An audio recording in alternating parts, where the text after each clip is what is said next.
학기에서 2장 10절과 10절로 12절까지 봅니다. 학기에서 2장 10절로 12절. 다 같이 합독합시다.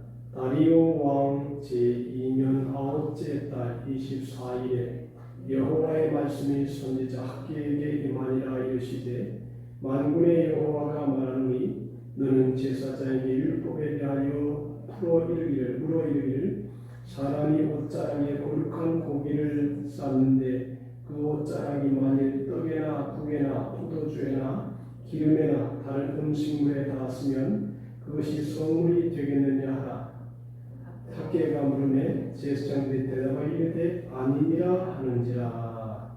아멘. 사람이 살아가면서 세월이라고 하는 게 참 무시 못합니다. 옛날 어느 마을에 20대 참정이 있었는데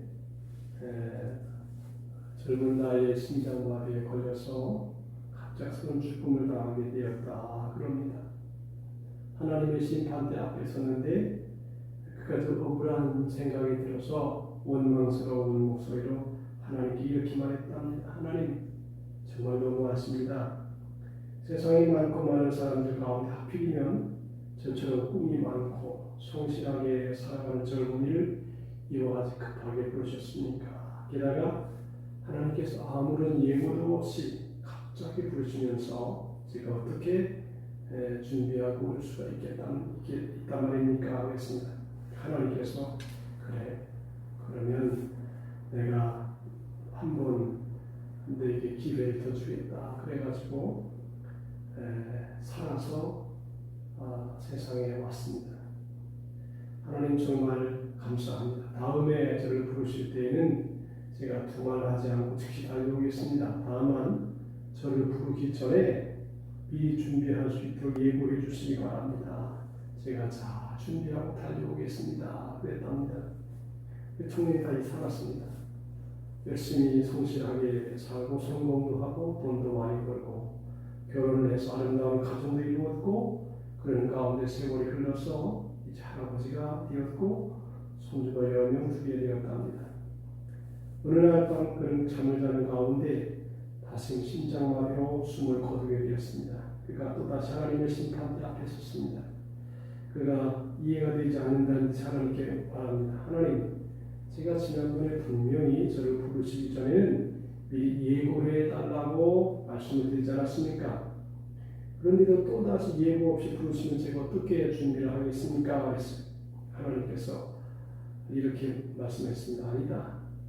나는 이미 여러 번 너에게 예고를 했다. 단지 네가 듣지 않았을 뿐이다. 그랬습니다. 그래서 의아스러운 듯이 하나님께 물었습니다. 하나님, 제게 언제 예고를 하셨습니까? 제 기억으로는 한 번도 그런 적이 없습니다. 하나님은 그에게 이렇게 설명을 했다고 합니다. 너 한번 잘 생각해봐라. 너가 40세가 될 때에 너의 몸이 예전과 같지 않다고 하지 않았느냐? 내가 50줄에 들어서니까 눈이 침침해지고 어깨가 결리지 않았느냐? 그리고 60줄에 들어서니까 거울을 보면서 내 스스로 뭐라고 말했느냐? 나도 이제는 많이 늙었구나라고 말하지 않았느냐? 그리고 70줄에 들어서면서 내 주변에 있는 친구들이 한 사람씩 세상을 떠나는 것을 보면서 내 스스로 무엇이라고 말했느냐? 나도 이제 갈 때가 되었나 보다. 내가 내 입으로 갈 때가 가까웠다고 말하지 않았는가? 내가 이만큼 너에게 예고해 주었으면 되었지 무엇을 어떻게 더 하란 말이냐? 이 말씀에 그는 더 이상 변명을 하지 못하고 고개를 숙이고 말았다고 합니다.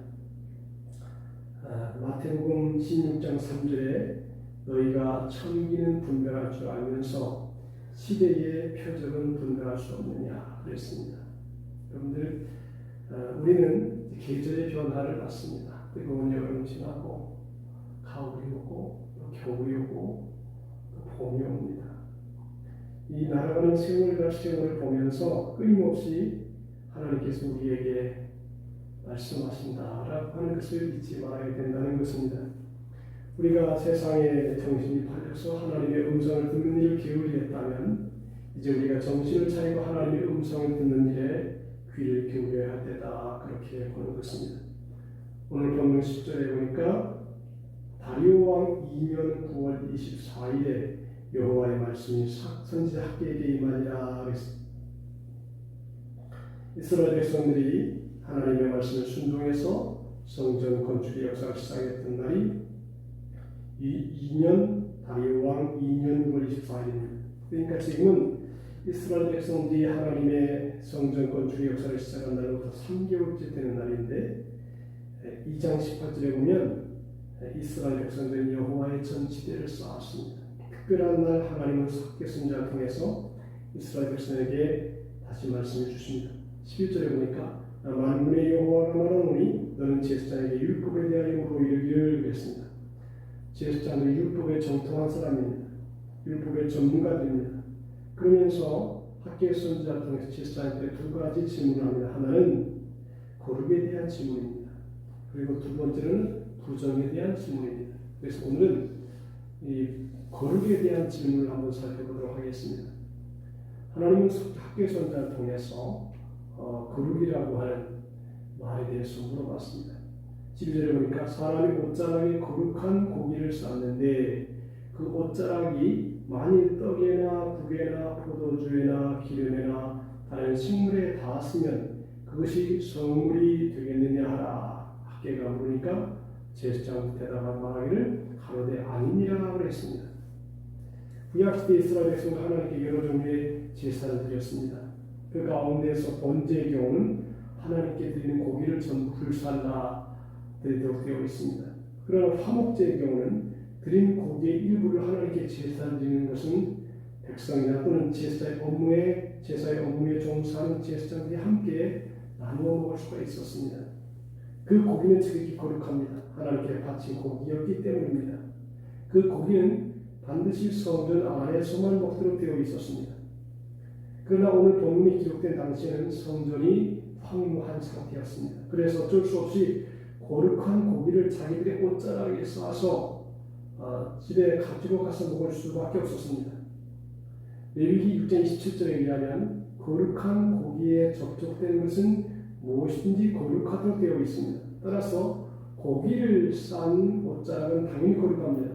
문제는 그 거룩한 고기를 싼 옷자락에 떡이나 국이나 포도주나 기름이나 다른 식물에 닿았으면 그것도 역시 거룩해지느냐라고 하는 질문입니다.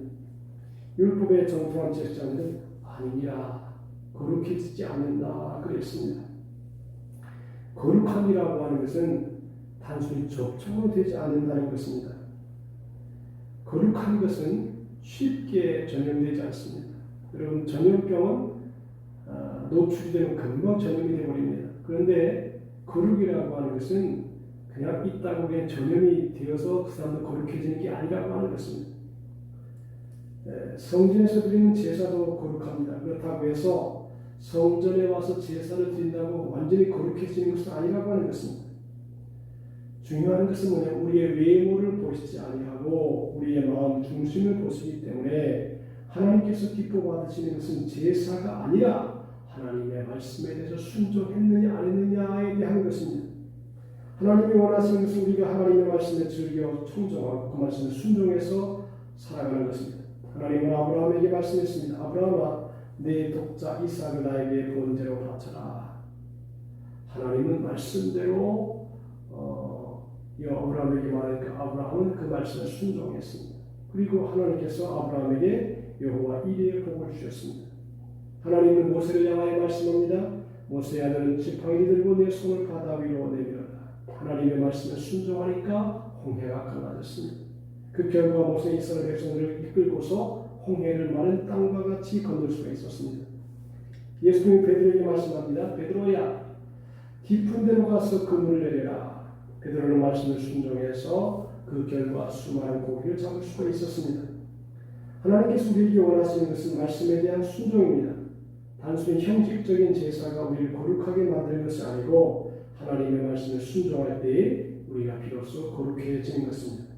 그러므로 거룩한 고기를 싼 옷자락은 거룩합니다만 거기에 식물이 닿았다고 할지라도 그 자체는 그것들을 거룩했지 않습니다. 그리고 교회도 마찬가지입니다.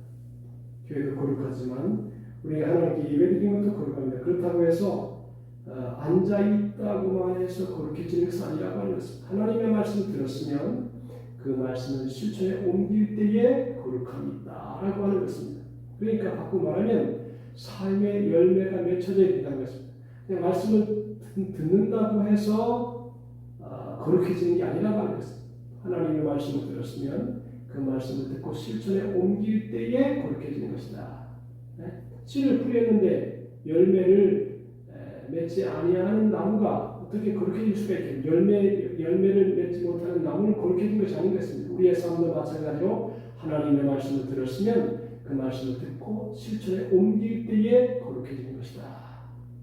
오늘 하루를 살아가면서 거룩한 하루의 삶을 살려면 그냥 형식적으로 예배에 나와서 예배 드리는 것뿐 아니라 그 말씀을 따라서 삶의 실천에 옮길 때에 비로소 거룩해질 수 있다라고 하는 것입니다. 그러므로 오늘 하루의 생활도 주님 주시는 거룩함으로 우리 모두가 충만하게 되시기를 바랍니다.